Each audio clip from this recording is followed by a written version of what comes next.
Assalamualaikum teman-teman, terima kasih yang udah klik video ini. Selamat datang di FD28 Horror Story. Pernah kebayang gak sih guys kalau sebuah perselisihan keluarga bisa berakhir dengan tragedi paling keji yang melibatkan militer, mafia gelap, sampai kaburnya seorang kriminal kelas kakap berkali-kali dari penjara.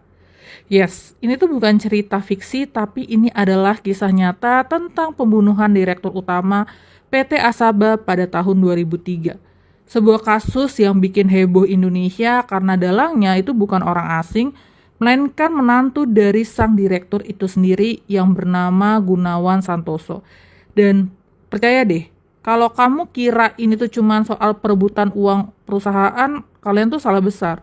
Yang terjadi tuh jauh lebih kompleks. Ada drama keluarga, dendam pribadi, konspirasi dengan oknum aparat, sampai operasi pelarian yang mirip adegan film Hollywood. Di cerita kali ini kita bakal kupas tuntas kronologi kasusnya. Dari awal mula konflik, percobaan pembunuhan pertama, sampai eksekusi tragis di Pluit yang merenggut nyawa sang direktur.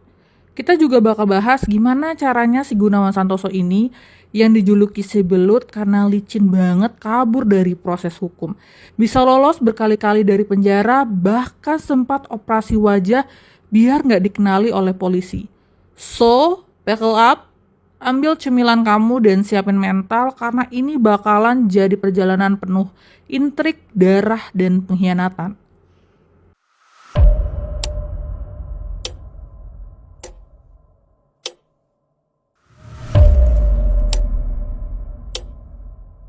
Semua berawal dari sebuah perusahaan besar bernama PT Aneka Sakti Bakti atau yang lebih dikenal dengan nama PT Asaba. Buat yang belum tahu, PT Asaba ini adalah perusahaan distributor alat-alat teknik dan perkantoran. Dan di awal tahun 2000-an, nama mereka tuh cukup mentereng di dunia bisnis Indonesia. Direktur utamanya waktu itu adalah Budi Harto Angsono. Sosok pengusaha sukses, dihormati dan dikenal disiplin. Tapi, di balik kesuksesannya, ada konflik dalam lingkaran keluarga yang lama-lama berubah jadi bara api berbahaya. Kenapa?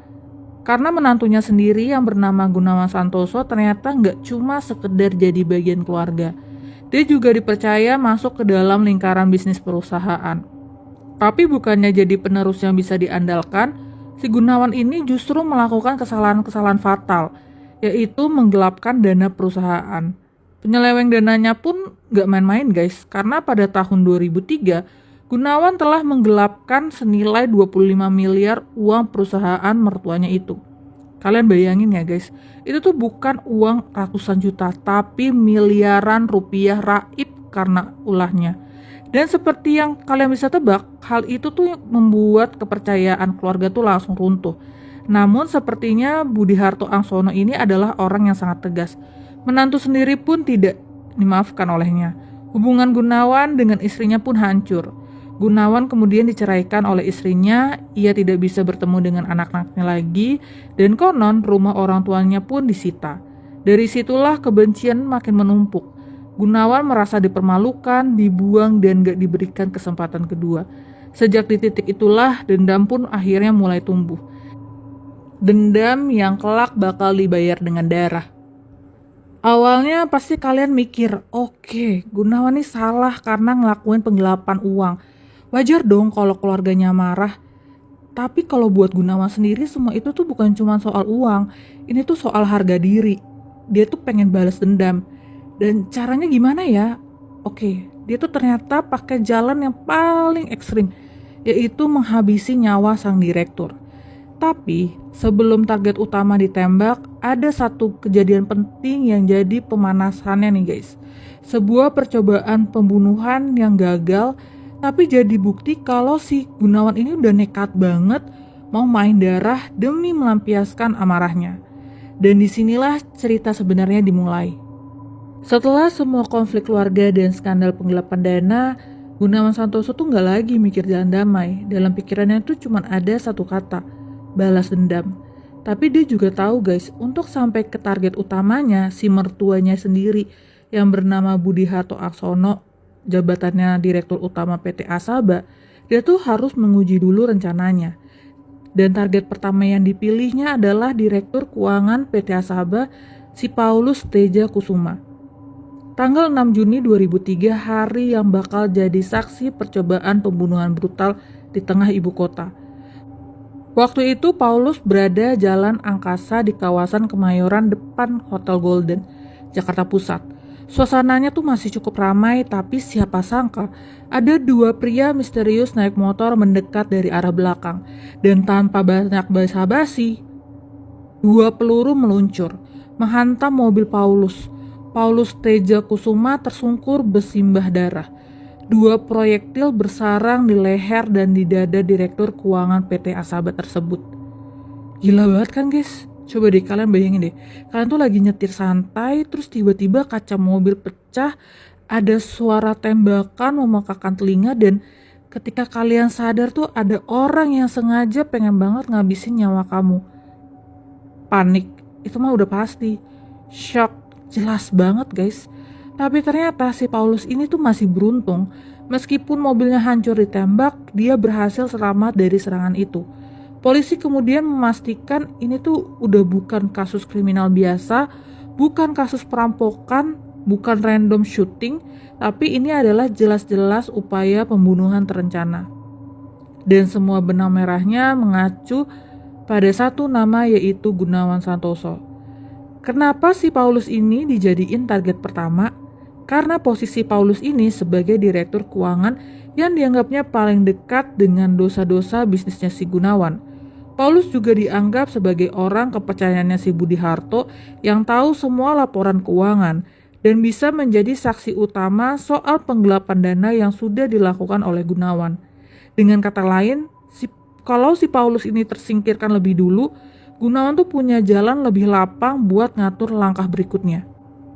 Dan jangan salah, percobaan pembunuhan ini tuh bukan kerjaan amatir. Gunawan udah mulai ngerangkul orang-orang berbahaya, seperti oknum aparat, preman jalanan, bahkan pasukan tempur yang harusnya tuh ngejaga keamanan negara. Ini baru awal ya guys, karena setelah tembakan ke arah Paulus gagal, Gunawan tuh juga nggak mundur, malah makin nekat. Makin yakin kalau dia itu harus segera mengeksekusi rencana besarnya, yaitu menghabisi sang mertuanya yang bernama Budi Harto Angsono. Dan semua itu puncaknya terjadi hanya sebulan kemudian di daerah Pluit, tepatnya di Jakarta Utara. Kalau serangan ke Paulus dianggap sebagai prolog berdarah, maka yang terjadi di tanggal 19 Juli 2003 adalah bab utama dari tragedi ini. Setelah percobaan pembunuhan pertama ke Paulus Teja Kusuma gagal, Gunawan Santoso tuh sadar kalau mau balas dendam dia harus bergerak lebih cepat dan lebih kejam. Target selanjutnya tuh bukan lagi sekedar anak buah, tapi langsung ke pucuknya, yaitu Budi Harto Angsono selaku Direktur Utama PT Asaba sekaligus mertuanya sendiri. Dan inilah yang bikin kasus ini begitu mengguncang. Karena pembunuhan ini tuh bukan dilakukan sembarangan orang guys. Gunawan menyewa 4 oknum marinir. Yes, prajurit militer beneran buat jadi eksekutor. Jadi kalian bayangin ya, orang yang seharusnya jaga NKRI malah dipakai jadi mesin pembunuh bayaran. Dan lebih gilanya lagi, bayarannya tuh cuma sekitar 4 juta per orang. Nyawa seorang direktur tuh ditukar dengan harga segitu doang. Gila banget kan guys? Lalu tibalah pagi hari di tanggal 19 Juli 2003. Lokasinya tuh di Gor Sasana Kridap, daerah Pluit, Jakarta Utara. Waktu masih menunjukkan sekitar pukul 5:30 subuh. Budi Harto yang seperti biasa lagi jalan pagi bareng ajudan pribadinya, yaitu Serda Edi Siap. Si Edi ini adalah pengawal Angsono. Dia bukan orang biasa. Si Edi ini tercatat sebagai anggota pasukan elit Kopassus TNI Angkatan Darat. Rutinitas yang kelihatannya sederhana, tapi di hari itu berubah jadi akhir hidup mereka. Tiba-tiba sebuah mobil menghampiri. Dari dalamnya terdapat 4 oknum marinir yang sudah ditugasi oleh Gunawan langsung keluar lengkap dengan senjata apinya. Tanpa banyak bicara, peluru ditembakkan ke arah Budi Harto dan pengawalnya. Suasana subuh yang tenang seketika berubah jadi neraka. Serda Edi Siap mencoba melawan, tapi jumlah lawan dan kekuatan senjata membuat segalanya tuh mustahil. Keduanya roboh berlumuran darah di depan lapangan basket yang biasanya jadi tempat anak-anak bermain. Budi Harto tewas di tempat. Sarda Edisie pun ikut gugur. 2 nyawa melayang dalam sekejap, hasil dari dendam seorang menantu yang merasa dipermalukan. Dan kalian tahu apa sih yang bikin miris dari kejadian ini? Eksekusi ini tuh dilakukan dengan begitu dingin, terencana, kayak adegan film mafia. Tapi bedanya, ini tuh bukan film, ini tuh nyata, terjadi di tengah kota Jakarta, dan dilakukan oleh aparat militer bayaran.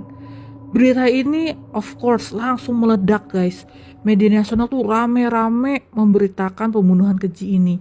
Bagaimana mungkin seorang pengusaha besar ditembak mati dengan pengawalnya yang Kopassus? Pas banget kejadiannya tuh di tempat jalanan umum. Pertanyaan pun bermunculan. Siapa dalang di balik eksekusi ini? Siapa sih yang punya dendam sebesar itu? Dan gak butuh waktu lama, polisi mulai mencium aroma busuk. Semua jejak mengarah ke satu nama, yaitu Gunawan Santoso. Yes guys, menantu yang pernah diusir, dipermalukan, dan dipecat, akhirnya mengeksekusikan dendamnya dengan cara yang paling brutal. Tapi cerita ini tuh belum selesai. Karena setelah eksekusi ini, si Gunawan ini bukan cuma jadi buronan nomor 1 di Jakarta, tapi dia ini juga jadi legenda kriminal dengan julukan baru, yaitu si Belut. Kenapa? Karena kelicinan dan keberaniannya kabur dari jeratan hukum bakal bikin semua orang tuh geleng-geleng kepala. Setelah penembakan maut di daerah Pluit, nama Gunawan Santoso resmi jadi headline di seluruh media. Dalang pembunuhan di rut PT Asaba sekaligus menantu korban kini jadi buronan paling dicari di Indonesia. Tapi gengs, yang bikin cerita ini makin gila tuh adalah Gunawan ini bukan kriminal biasa. Dia ini punya kecerdikan, jaringan luas, dan kelicinan yang luar biasa. Itulah kenapa dia dapat julukan yang pas banget nih, si Belut. Karena setiap kali ditangkap, dia selalu bisa lolos. Dan percaya deh, kisah pelarian Gunawan ini bakal bikin lo mikir, kok bisa ya orang ini kabur seenaknya dari hukum. Yang paling terancam adalah pihak keluarga Angsono. Cerita yang sempat saya dengarkan dari salah satu manajer PT Asaba yang bernama Stephen Angsono, yang merupakan putra tertua Budi Harto. Dia tuh tidak pernah lagi ke kantor. Ia tidak hanya mendapatkan pengawalan ketat, namun juga mengubah rutinitasnya setiap hari. Setelah pembunuhan Budi Harto, aparat bergerak cepat. 4 oknum marinir eksekutor berhasil ditangkap polisi militer TNI Angkatan Laut pada tanggal 31 Juli 2003. Jejak mereka jelas-jelas menuju ke arah Gunawan. Dan akhirnya pada tanggal 12 September 2003, kabar besar nih datang guys. Gunawan akhirnya berhasil ditangkap di daerah kawasan Kemayoran, Jakarta Pusat. Tapi jangan senang dulu nih. Ternyata waktu ditangkap ini, polisi sempat kesulitan mengenali dia. Karena Gunawan ini udah melakukan operasi plastik ringan alias face off. Dia juga punya identitas palsu. Jadi orang ini tuh benar-benar udah siap lari jauh dari semua kejaran hukum. Namun, sehebat-hebatnya operasi plastik, ada satu hal yang gak bisa disembunyikan, yaitu tanda lahir yang berupa tai lalat di pinggul kirinya. Itu yang bikin identitasnya akhirnya terbongkar. Polisi pun yakin 100% kalau orang yang mereka ditangkap itu adalah si Belut. Setelah tertangkap, Gunawan langsung diadili. Proses sidang dimulai tanggal 11 Februari 2004 di Pengadilan Negeri Jakarta Utara. Semua bukti, semua saksi menguatkan perannya sebagai dalang pembunuhan berencana. Akhirnya tanggal 24 Juni 2004, vonis dijatuhkan, yaitu hukuman mati. Yes guys, akhirnya Gunawan Santoso, sang menantu yang berubah jadi pembunuh berdarah dingin, dijatuhin vonis paling berat. Tapi apakah ceritanya berakhir di sini? Oh, enggak guys, enggak segampang itu. Karena ini tuh Gunawan, si licin, si Belut. Dan dia tuh gak bakal nunggu diam aja menunggu dieksekusi. Dari balik jeruji besi LP Cipinang Jakarta, Gunawan masih menyimpan sebuah trik. Tahun 2006, publik lagi-lagi dikejutkan dengan berita besar, yaitu Gunawan kabur dari selnya. Dan yang bikin mind blowing nih guys, gak ada tanda-tanda kerusakan di sel. Pintunya tuh masih utuh, gemboknya sama sekali gak rusak, seolah-olah dia keluar dengan cara resmi. Isu yang beredar adalah Gunawan berhasil menyuap oknum petugas dan keluar dari penjara tanpa perlawanan.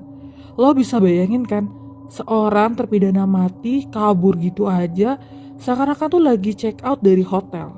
Itulah kenapa julukan si belut itu makin lengket kepada si Gunawan. Karena siapapun yang berusaha nangkep dia, kasus pelarian Gunawan kali ini tuh mendapat perhatian Hamid Awaludin, Menteri Hukum dan HAM. Inspeksi mendadak langsung dilakukan ke LP Cipinang. Kasus orang dalam yang terlibat pun mencuat. Dugaan Hamid pun terbukti. Seorang sipir menjadi tersangka demi hadiah 2,5 juta rupiah plus janji akan dibuatkan bisnis wartel dan rumah biliar. Pengacara Gunawan yang bernama Alam Syahanafiah pun tidak menampik kenyataan pelarian diri Gunawan atas bantuan orang dalam. Ia pun menambahkan jika ada teman-teman besar Gunawan di luar penjara, hanya saja teman-temannya ini dia nggak ada yang tahu guys. Terilhami film John Travolta yang Face Off, Gunawan tuh melakukan hal sama. Wajahnya tuh sudah berubah lagi guys, begitu juga identitasnya. Jadi si Gunawan ini udah megang 3 KTP dan 2 SIM yang berbeda. Satu-satunya tanda yang tidak sempat ia hilangkan adalah tai lalat di pinggul kiri. Yang bisa mengenalnya hanya Alis, sang istri Gunawan. Hidup dalam pelarian tidak bikin Gunawan tuh menderita. Ia masih bergelimpangan harta. Kos-kosan di daerah Gria Kemayoran yang harganya selangit, juga kendaraan pribadinya yaitu BMW seri 7 yang setara dengan harga sebuah apartemen. Polisi nggak tinggal diam, pencarian besar-besaran dilakukan. Dan setahun kemudian, tepatnya pada tanggal 20 Juli 2007, Gunawan akhirnya dibekuk lagi di daerah Plaza Senayan, salah satu mall elit kawasan Jakarta. Jadi guys, kalian bisa bayangin tuh, seorang buronan kelas kakap, udah gitu terpidana mati, lagi santai-santai di jalan mall elit seolah dia ini hidup normal. Gunawan yang merasa sudah aman kembali tertangkap. Saat itu ia sedang jalan-jalan di Plaza Senayan. Kali ini tuh polisi tuh udah gak mau kecolongan lagi. Gunawan mencoba melawan tapi tidak berhasil. Sepertinya buronan yang satu ini memang tidak bisa lepas dari gaya hidup mewahnya. Menurut keterangan Polda Metro Jaya, Gunawan sudah diuntit sejak ia berada di depan butik Louis Vuitton, lalu ke Hugo Boss, dan terakhir di Burberry.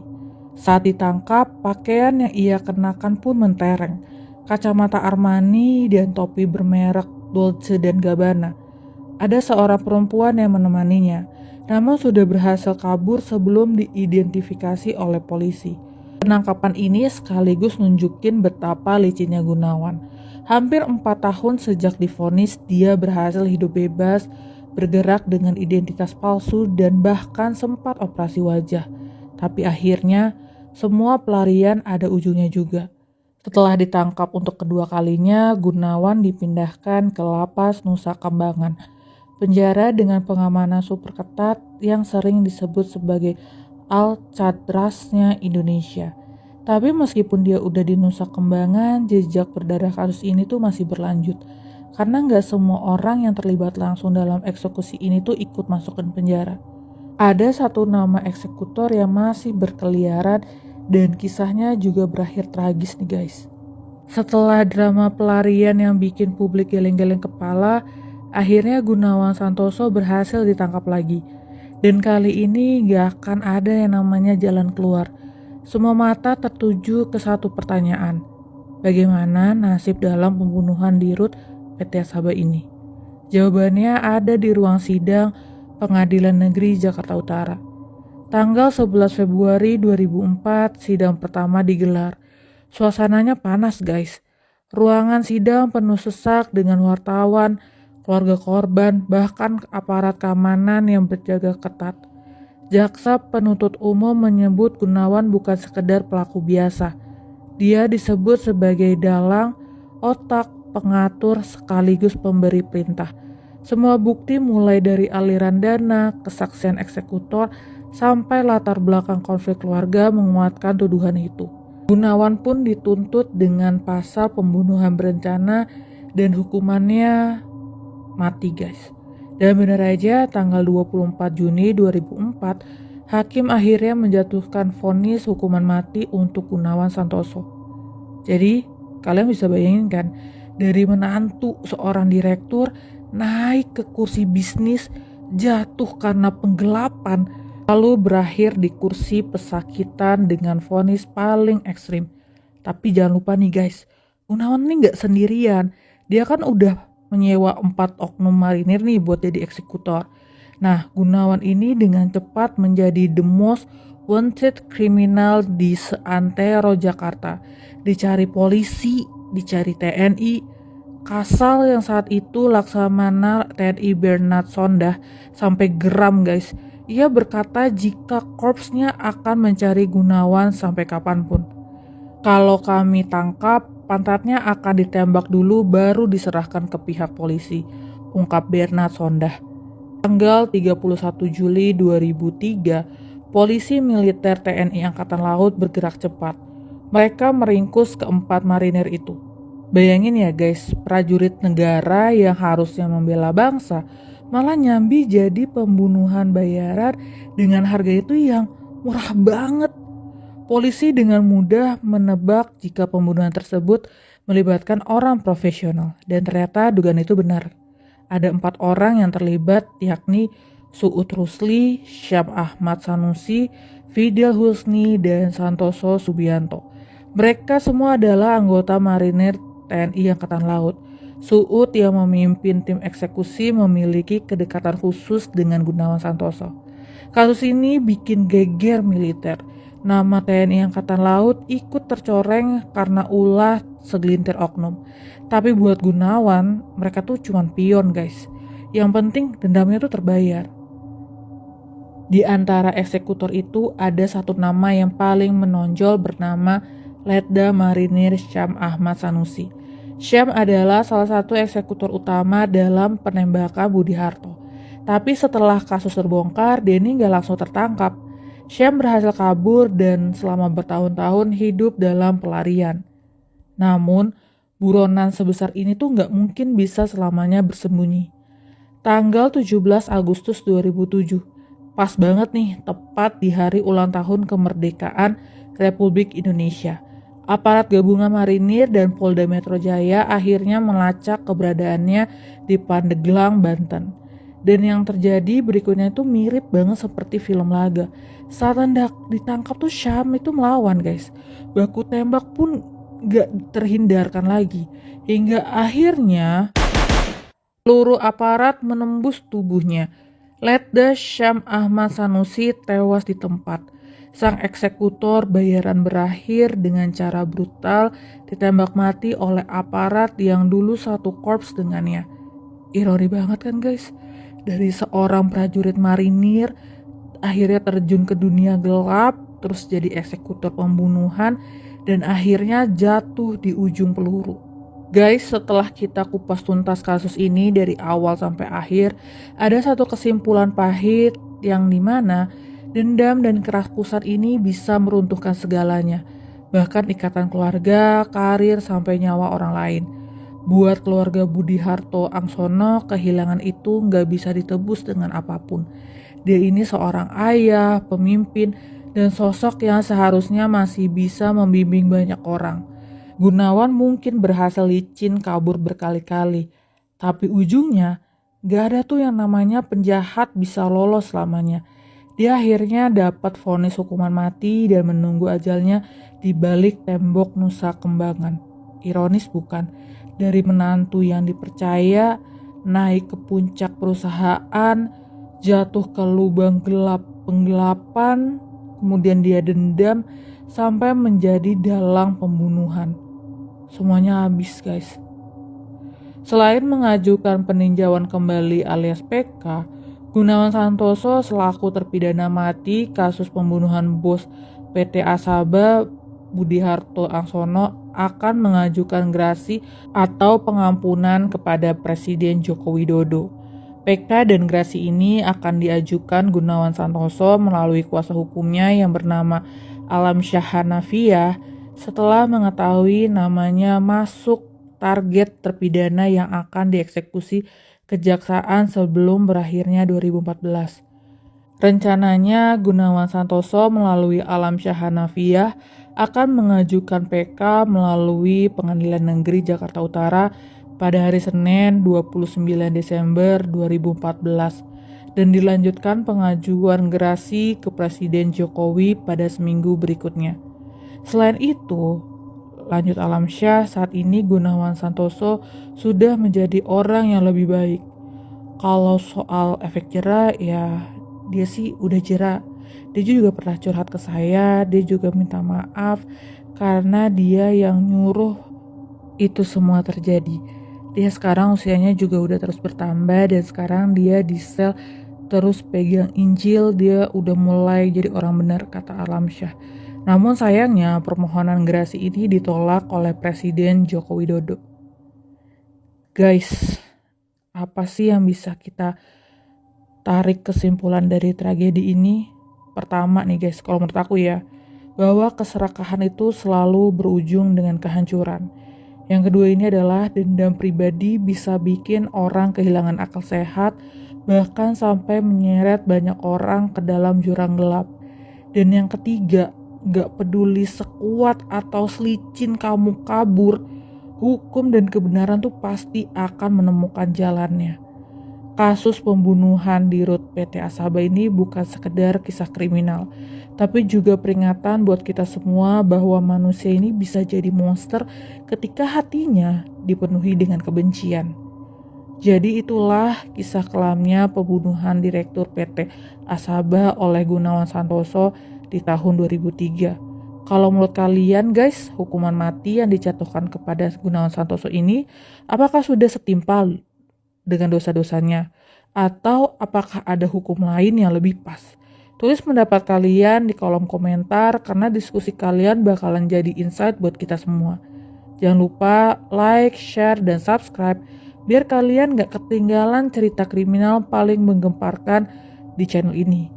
Sampai jumpa di kisah berikutnya guys, dan ingat, jangan pernah biarkan dendam mengendalikan hidup kalian.